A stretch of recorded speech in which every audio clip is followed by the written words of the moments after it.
when he comes in, he's going to catch both feet.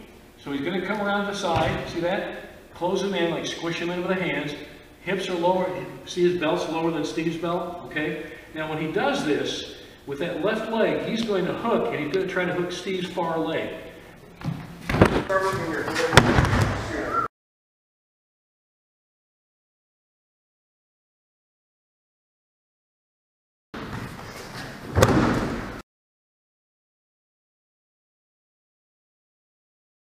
Now at Nidan SOTO GAKE. Nidan implies both legs, hooking both his legs, not hooking with me, hooking with both my legs and jumping around.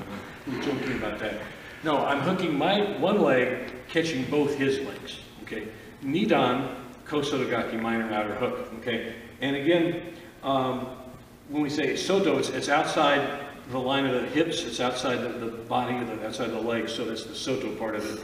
The Ko part of it is, it's a smaller movement like this. It's not a big reaping thing. It's not a big, like Osotogari is a big, Osoto major big movement. So these throws are considered minor throws, but they have very major effect. You know, in the sense that you don't have a lot of body movement to really get a big boom. So they're very efficient throws. And historically, they were some of the earliest of the judo techniques that Kano favored. He's taught in the early days of the Kodokan, so they get pretty good at it, and they still are. We're going to take a look here again, like I said, Nidan SOTO GAKE. Okay, now, pretty much, what I'm going to do, I'm going to close the space, I'm going to come around sideways here, okay? Make sure my belt is close to his hip, and I'm pretty close here like this. What I'm going to do, I want to catch both his feet. It's really good if his feet happen to be close together. Sometimes they are. But if they're not, you'll still catch both of them, because we're going to try to hook both of them. And when you see Derek here do it, you'll see what I'm talking about. So like here, I come to the outside, close them down, and when I do the hook, of course I lower my level. My hips have to be lower than his hips. Okay. When I do this, I'm going to hook across both legs. But to do this, it takes some athletic ability, so I want you to practice. When you're hooking this way, you got to turn into it. Because you're steering, in this case, with your right hand. So if you're hooking with your left leg, you're steering with your right hand. Your surite, okay? And it's really important here. So when you come in here like this steers, and when I hook, I take him down. I've got to finish him because I want to flatten him right on his back. This one, we will need the crash pad for safety and practice. Now, you do a good break fall, of course, when you do this, if you don't have a crash pad. But look, we got it, so let's use it. There, I get that angle. Now, watch when he comes in, he's going to catch both feet. So he's going to come around the side, see that? Close him in, like squish him in with the hands.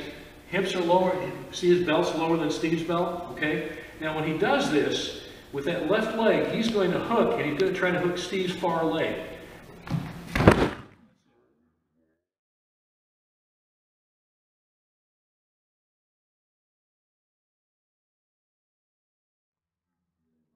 Here is hooking it.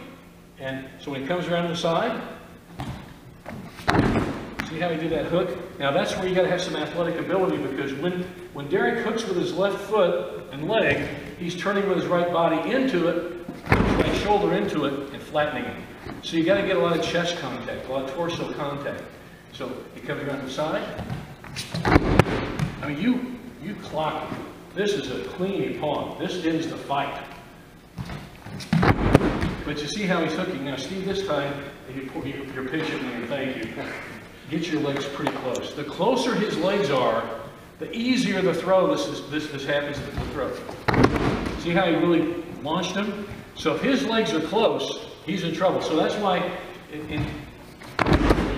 if you're Steve, if you're the guy getting thrown in practice, be sure a good movement and good posture. We want to make sure our feet are underneath our hips. If they're, you want your feet here generally, see the direct line from my hips. If they're any closer, I'm pretty off balance. If I'm any farther away, I'm off balance.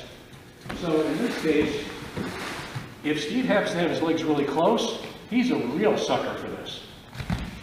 See how he finished, okay? It is a real all or nothing move. This is not. See how you could go right into a nice pinning situation, because he's flat on his back.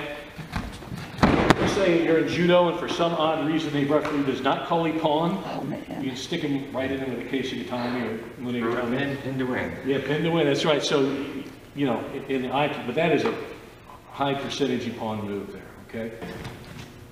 Bam. Okay? All right.